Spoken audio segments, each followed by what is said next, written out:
దేవత ఉన్నది, దేవుడు ఉన్నాడు. మిగిలిన వాళ్ళక విగ్రహాలు చేసుకొని అలంకరణ చేసుకొని మొక్కేటువంటి సిద్ధాంతం కాదు. ఆ సిద్ధాంతానికి మనకు వ్యతిరేకం కాదు.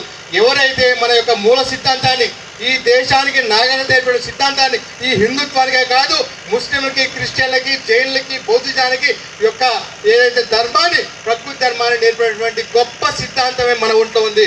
ఆ గొప్ప చరిత్ర మనలో ఉన్నది. అటువంటి సంస్కృతి సిద్ధాంతాన్ని కాపాడుకోవడానికి, మన యొక్క వనరులు కాపాడుకోవడానికి, మన హక్కులు కాపాడుకోవడానికి, మన యొక్క చట్టాన్ని కాపాడుకోవడానికి మీరందరూ కూడా రాబోయే రోజుల్లో మరి ఖచ్చితంగా కృషి చేస్తారని చెప్పి కోరుకుంటూ, మరి ఖచ్చితంగా అక్టోబర్ నాటికి మరి ఇప్పటికే వచ్చినప్పుడు సర్పంచ్ గారు చెప్పారు, రానున్న రోజుల్లో ఈ యొక్క ప్రతి పంచాయతీ గ్రామంలో కూడా కొమరం భీం పోరాట స్ఫూర్తికి కొమరం భీం విగ్రహాలు పెట్టిన బాధ్యత తీసుకొని చెప్పారు. వారికి శిరస్సు వచ్చి ధన్యవాదాలు తెలియజేసుకుంటూ, వారి మిగిలిన సర్పంచ్తో కూడా మాట్లాడి ఎక్కడైతే సమస్య ఉందో ఆ సర్పంచ్కి మేము సైతం అండగా ఉండి మీరు అక్కడ విగ్రహాలు పెట్టండి. ఖచ్చితంగా ప్రతి గూడెం, ఆదివాసీ గూడెం, ప్రతి తెగ నివసించే గ్రామం కూడా ఒక జోడేగట్లా మారాల్సిందే. ప్రతి గ్రామం ఒక జోడేగడ్ కావాల్సిందే.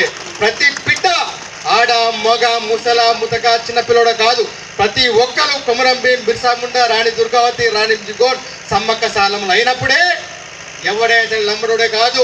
ఇవాళ కొంతమంది కుట్రదారులు తెర వెనక ఉండి గిరిజన నేతలు రెచ్చగొట్టి 1/70 పోతుంది, మీ భూములు పోతున్నాయి, మిమ్మల్ని తరిమేస్తని చెప్పేసి భయపెట్టి ఈ ఉద్యమాన్ని పక్కదోపడించడానికి తెర వెనక కుట్ర చేసినటువంటి రాజకీయ నాయకులు ఎవరో, ఆ యొక్క స్వార్థ సంఘాలు ఎవరో కూడా మాకు పూర్తి తెలుసు. ఖచ్చితంగా వారిని ఎవడైతే మన దోసుకునే వాడిని తరిమి కొడతామో, మన జాతిని మోసం చేసే కూర్తు పటేల్ని, కూర్తు సంఘాలను కూడా ఏజెన్సీ నుంచి తిప్పి కొట్టడానికి, తరిమి కొట్టడానికి సిద్ధంగా ఉంది. తుడిందెబ్బ ఆదివాసీ 9 తెగల చేసి